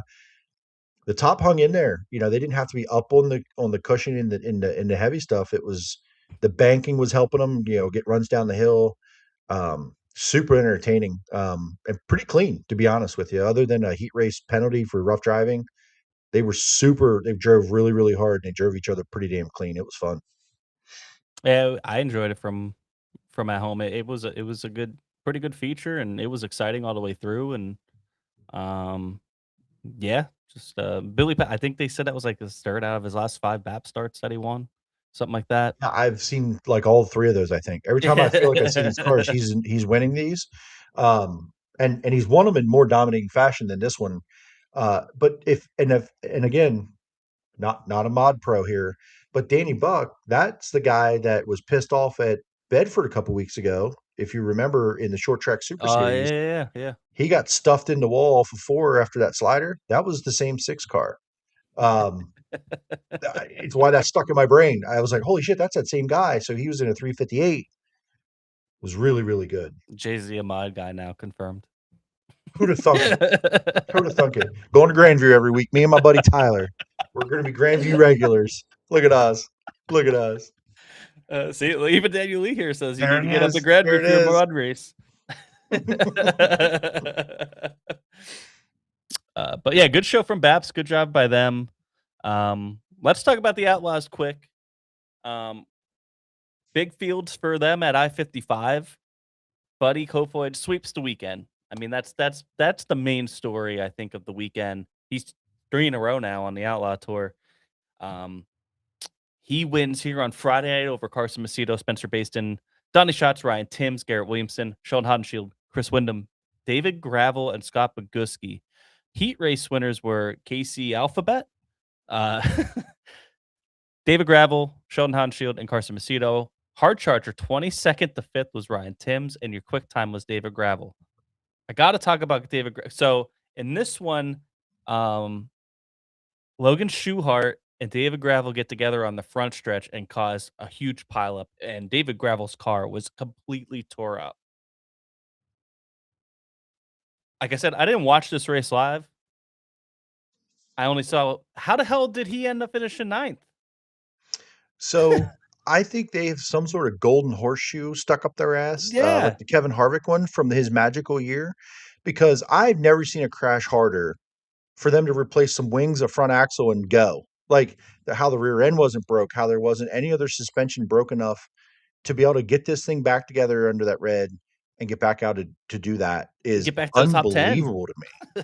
Unbelievable. I still sitting here tonight going, I was worried he was hurt. Yeah. That was insane. Cars piling in everywhere. I've never seen a wreck like that and then be able to go, we'll build it right here under red. It just doesn't happen. It doesn't happen. It's unbelievable.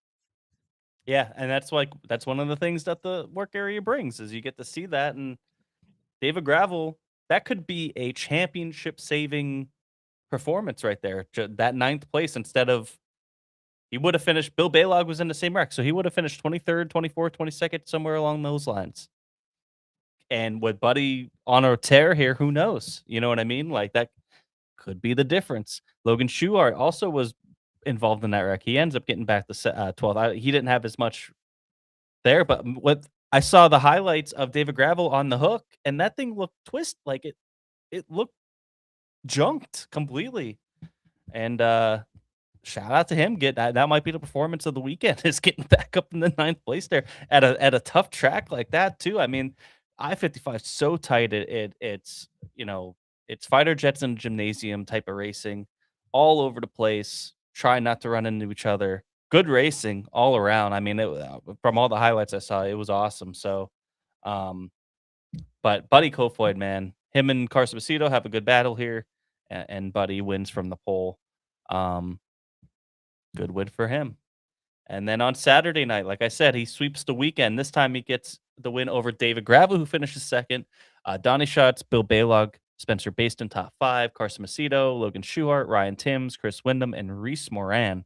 Your top 10 heat race winners: Gravel, Moran, Hodenshield, and Will Armitage, who was also quick time in this one, kind of out of nowhere. And then Logan Schuhart, 25th to 7th was your hard charger, plus 18 positions. But some other guys here: Timms plus 15, Baston plus 15, Baylog plus 14, Donnie Schatz plus 8.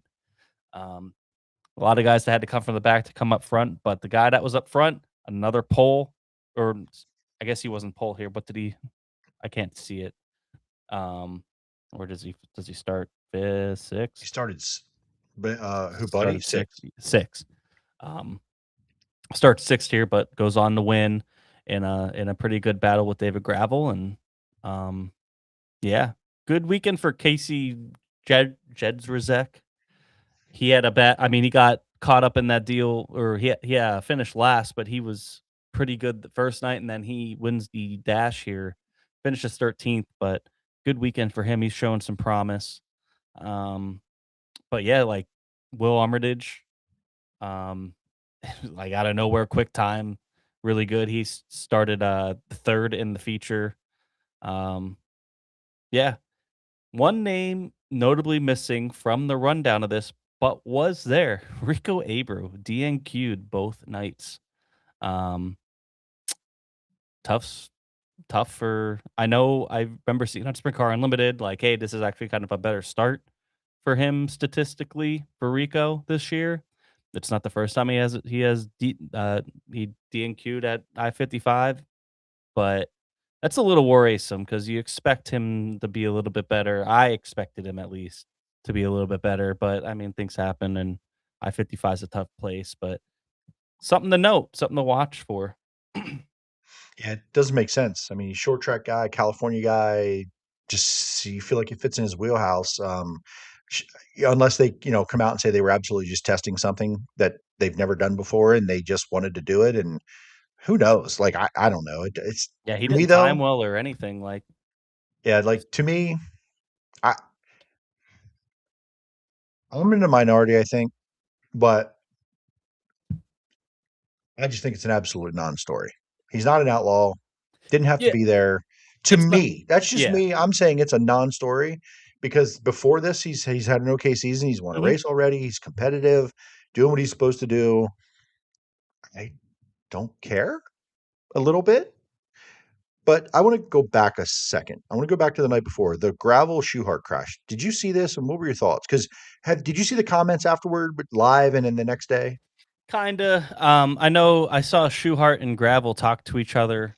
Um, I think this was all on Shoehart, to be honest, from the angle that I saw. I don't know what he was mad at Gravel about, but maybe he just didn't know Gravel was up there. But those guys are like, it's so fast. Like, it's just one of those deals. I don't know what happened after or what was said after. I know I'm sure things were said because it's Gravel and Shoehart, and they've had a couple run-ins now recently where things were said. So Volusia, if you remember, almost the same Volusia. thing. So, yeah, to me though, just quick look at what happened. My opinion was maybe Logan didn't know he was there. They got into each other, and that's what it seemed. But what was? Do you have more on this? They blamed each other for doing the same thing. Essentially, that David was like, I was up there. He came Mhm. up. Logan says he thought he came down. Both pretty aggressive on feeling like it was the other person's fault that night. The next day, I saw interviews with both, and David kind of stood on what he said, and Logan kind of stood on what he said.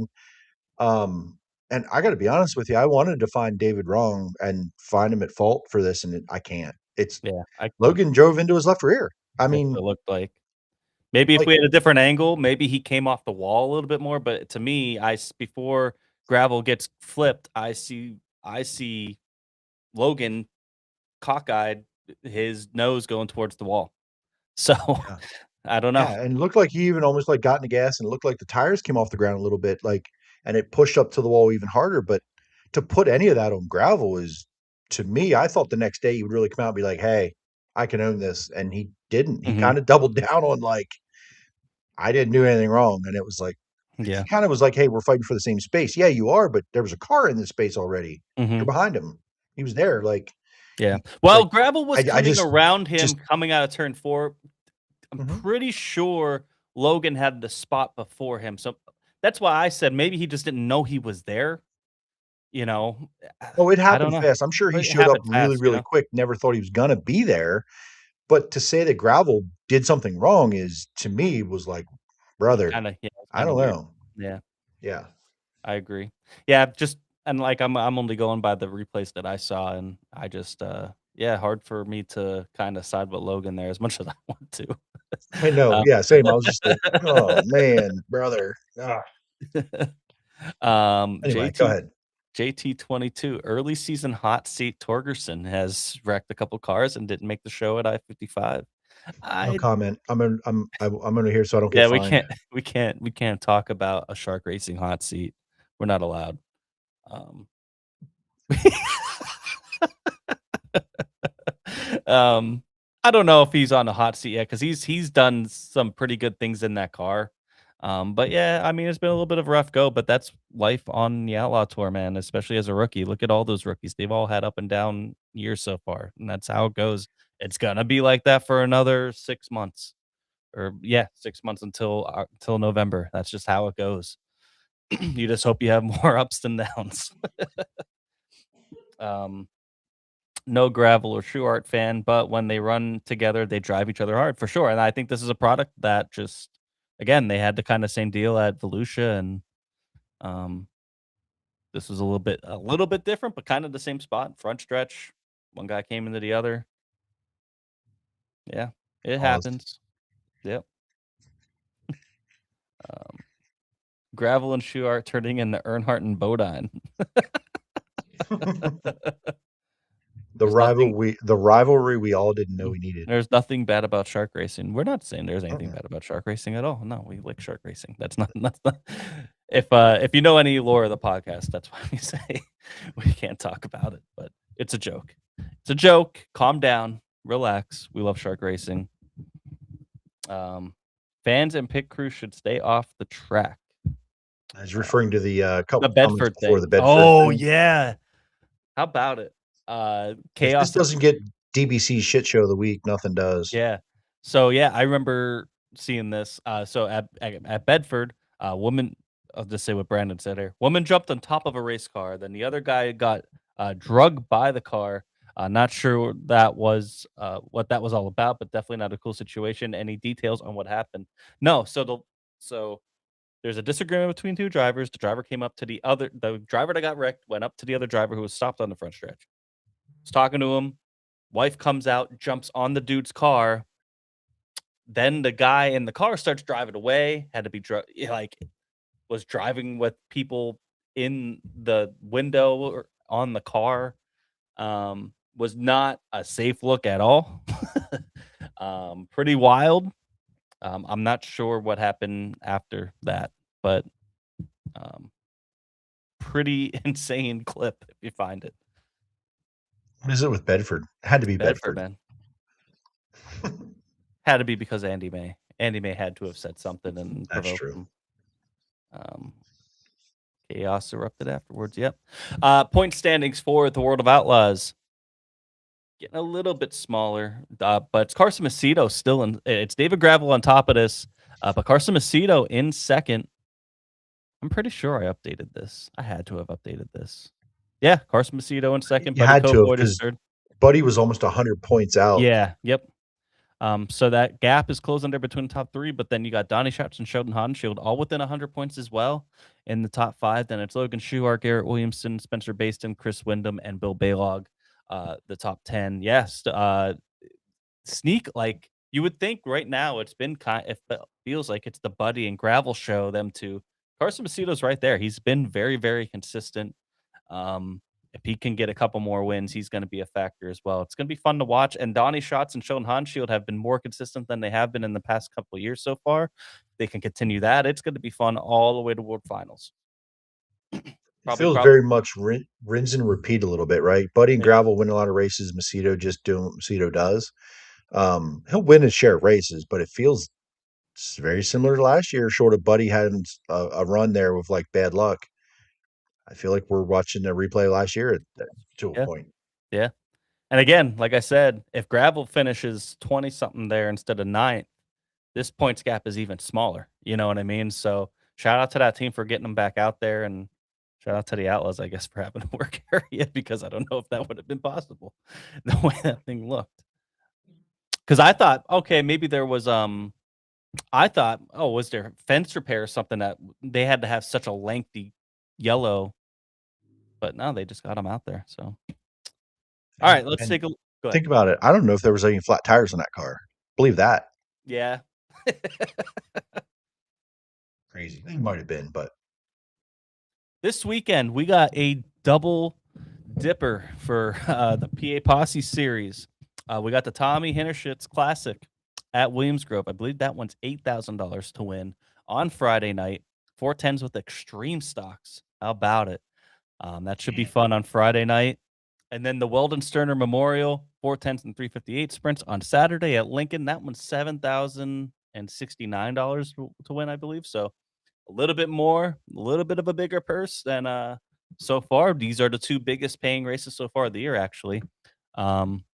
At least in the area. That one starts at 6 o'clock on Saturday. That'll be on PA Posse TV. You could catch Williamsgrove on Dirt Vision, of course. If not, if you want to go to these races, each one are $30 to get in. Two yearly races, PA Posse Series races. Should have really good car counts, I would imagine, especially with the weather. The weather does look good. Might have to dodge some rain on Friday. Hopefully it moves out in time. At least the way it looks right now, it could change, but it's going to be warm. It's going to be nice all weekend, and I'm excited for this. Two big PA Posse Series races this weekend. And then elsewhere, you also have Selinsgrove's running Friday night, regular show. 305 sprints with super late models and street stocks. Port Royal is running. They have some makeup features to do with the limited late models and the 305 sprints, and also a super late model time trial show. And then $5 ladies night at BAPS on Saturday night. Super Sportsman limited lates, extreme stock, 602 crate sportsman and classic cars. $15 to get in, $5 if you're a lady, $20 at Port Royal or catch it on Flow Racing, and then $25 on Friday night at Selinsgrove. But focused attention will be to the PA Posse Series, Williamsgrove and Lincoln. Yeah, first Lincoln Posse Series race, right? Mm-hmm. Be their first one. They've been dark for 2 weeks. Yes. And it's the Sterner. So, man, they've been quiet for 2 weeks. First Posse race, the Sterner. I wish I could be there. I haven't missed a Sterner in years. Unfortunately, I won't be there. But this was always one that I made sure to attend for probably the last decade. Great event, honoring Weldon. Ashley Capetta is involved again this year with the Weldon, with Weldon's wife. They really do a good job on this. I don't know how many more of these there will be. It's hard to fundraise. It's hard to put this stuff together, but get out and support these races this weekend here in PA. Haven't looked ahead at the weather. Don't really care. I'm not getting there. I'm not going there yet. Hot. It's going to be hot. I know during the week. I don't know what the weekend brings, but I'm hyped for the extreme stocks at Williamsgrove. It's not the street stocks we've seen. It's the extreme stock class that you see at BAPS. And I think there's going to be a couple guys that haven't really been in them much this year yet that I believe I talked to that are going to come out for this one in their extreme stocks. So I'm excited to see how they get around that place. It's been a while since I've seen them run there. And man, 410s, 358s back at Lincoln. Yeah. Just hot summer type conditions. Could be a good one. It's going to be a banger. I think both races are going to be great. Excited to see it. I'm going to try to I don't know if I'm going to get to either. I'm hoping to get to I want to get to both of them, but it's going to depend on a couple of things will work. I might be doing some painting and stuff, so I don't know if I'm going to be able. I might have to just watch this one on PA Posse TV, but we'll see. Hopefully I can get to these ones though, but we'll see what this weekend brings. I'm excited for it though. Bigger paying races should bring out a lot of cars. The Outlaws are Jacksonville Speedway on Friday night. I need to know who named this race and just did. And maybe I don't know why I'm the only one that I might be the only one that the High V Perks 40 sounds like Perk 30. It's shaped like a pill. I don't know. Maybe I don't know. I just thought it was funny. It was interesting. Hell of a name. Perks 40. Hell yeah. I can't wait for the Perk 40. At Jacksonville. Jacksonville's a cool ass track. And then they go to Hopstad on Saturday, which is usually a good race. Yeah. Like if you're not going to go to the racetrack and any of these get home soon enough, get to Dirt Vision, watch these. Cause I personally Jacksonville's on a bucket list for me. I want to go watch a race there someday. I love the camera angle that they have there at this track. It's a little different positioning than most racetracks, and it's down low on the front stretch. The angle place looks awesome. And then Hopstad's Hopstad. Like, how could you not like Hopstad? So I'm here for it. Jacksonville's a lot like that Lincoln Speedway that I went out in Illinois. Very similar setup, the covered grandstands, how they push off in front of the grandstands and like the front straightaways, like kind of very, very similar. And it was awesome. So I can imagine Jacksonville's just awesome.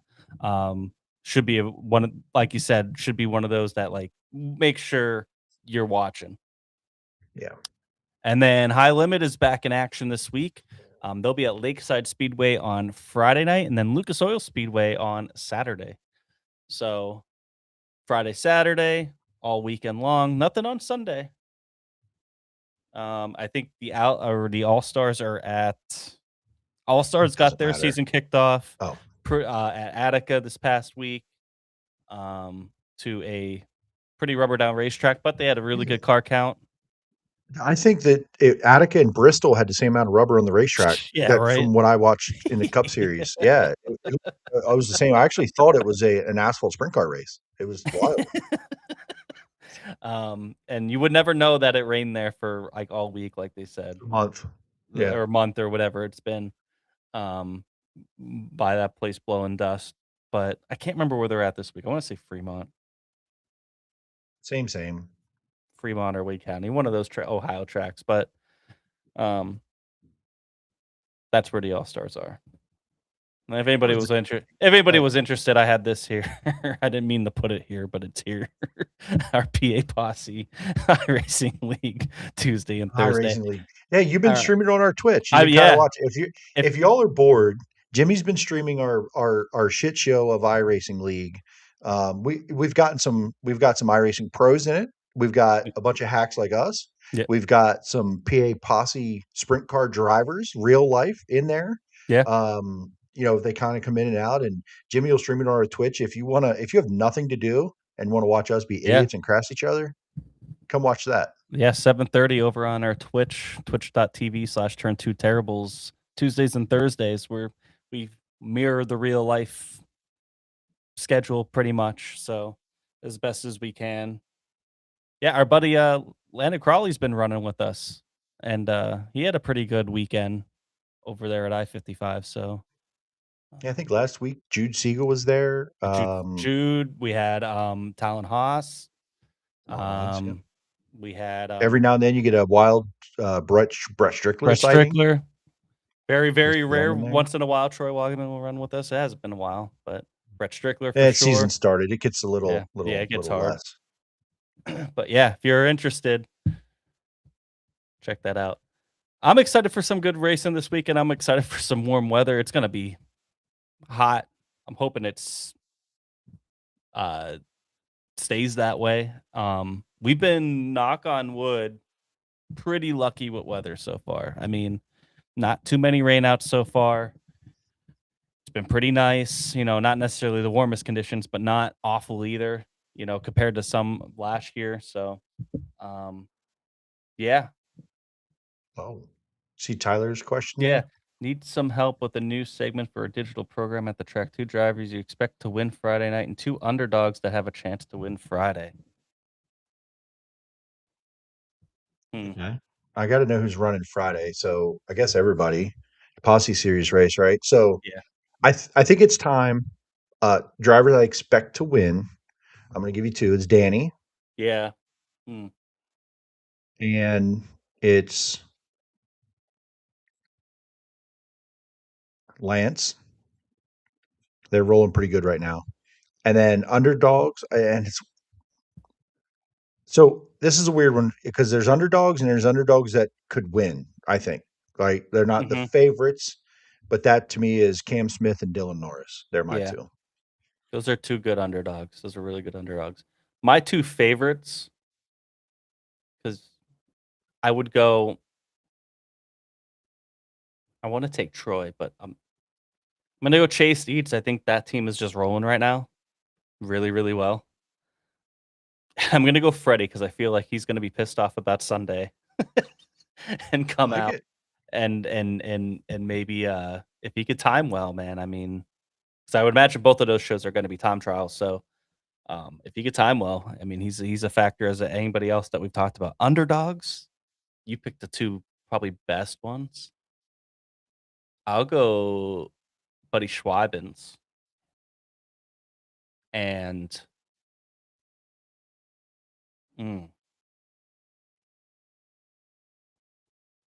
Matt Campbell be there? Yeah. It's a series race. They should be. Yeah. Yeah. I think they have a motor ready. Said it's actually their big one. So I think I saw that on a post. Yeah. So LFG to LFG. Yeah. Santos pretty much almost mirrored mine. He said Troy, Dietz, Buddy, and Campbell. So yeah, those pretty close to mine. I'm just gonna shout out Troy, but I'm gonna go with Freddie just because of the circumstances. Brandon says Lance or Danny to win, underdog Ross or Campbell. He had my favorites, Lance and Danny. We're different. Yeah. Drink it, dump it. Before we go, thanks everybody for tuning in tonight. I'll go first. I want to give a drink it to our buddy Eric Schneck, who, if you didn't see, I shared the link. I got to talk a little bit of NASCAR for about 10-15 minutes yesterday on his podcast over at frontstretch.com. Pretty cool opportunity. Hope to do it again in the future.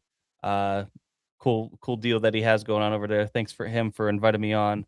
Got to talk a little Bristol yesterday. Dump it. I was gonna go. I'm gonna go Matt Campbell. Just because he was running so well and had that motor blow up. So hopefully the underdog pick comes through and they can get rebounded this week. Man. Drink it. Man, it just feels it's AJ Flick. Like that's so cool. Yeah, AJ Flick, great job.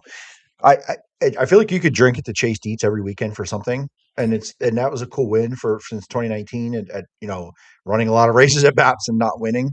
So I know that was important to them and that team. So, but I'll go AJ Flick. Dump it.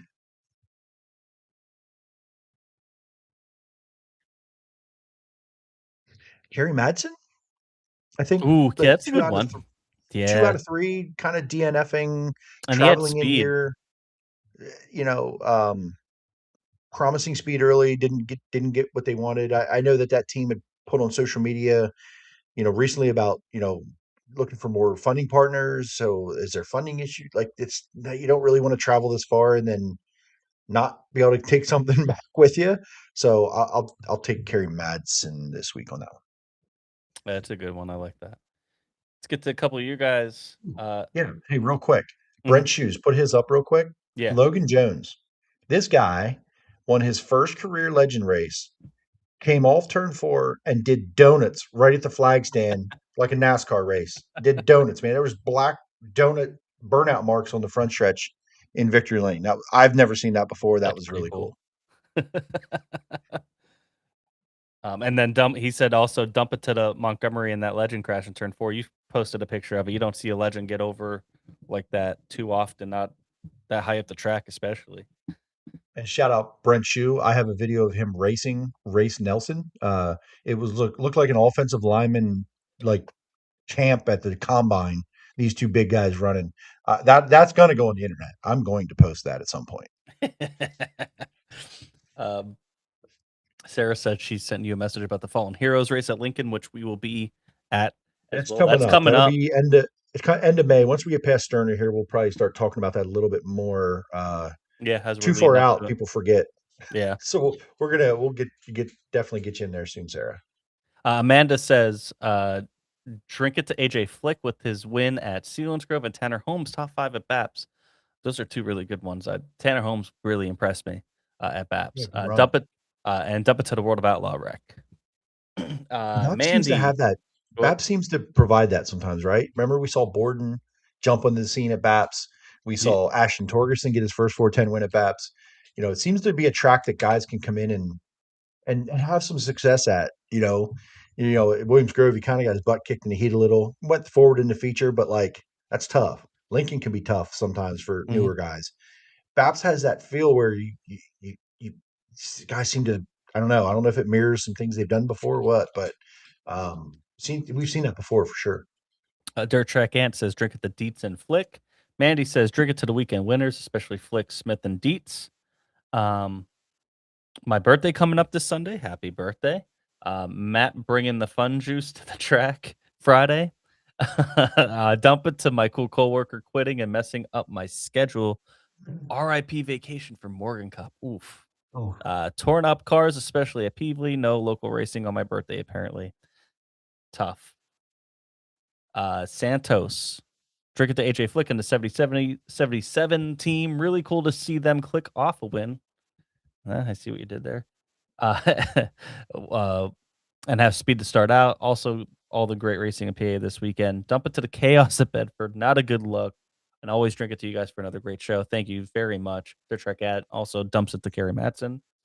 How did Chad Trout do on Saturday? He ran a legend at BAPS. Yep, first legend race. He got the seat time. Just outside of transfer spot in the heat. Got up to third in the B. Ran all the laps in the A. Just kind of getting a feel for it. So I think he's a talented guy. He'll do just fine. I also want to drink it to a successful PA Posse series race, I feel like, on Saturday, and the Port Royal having a good surface. Saturday was a really, really good showing, I think. Shout out also to Selinsgrove, good surface, pushed the show through, got it through just in time, ran an efficient show. Both series, both divisions. Now, obviously, they didn't have a ton. They didn't have a B main for anything. But both divisions ran time trials. Like, they did hot laps and time trials for both the 410s and the late models. So, and they got everything in. So, I got to give them a shout out and running an efficient show. Brandon Zirk, drink it to the great weather and all the tracks getting in their shows. Dump it to Justin Whittle on the confusing work area call. Yeah, Justin Whittle would have been another good one. He would have been really fun to see what he could have did if that didn't happen. I think that's it. Again, thanks everybody for tuning in. You guys are awesome. Show would not be the same without you guys as always. And yeah,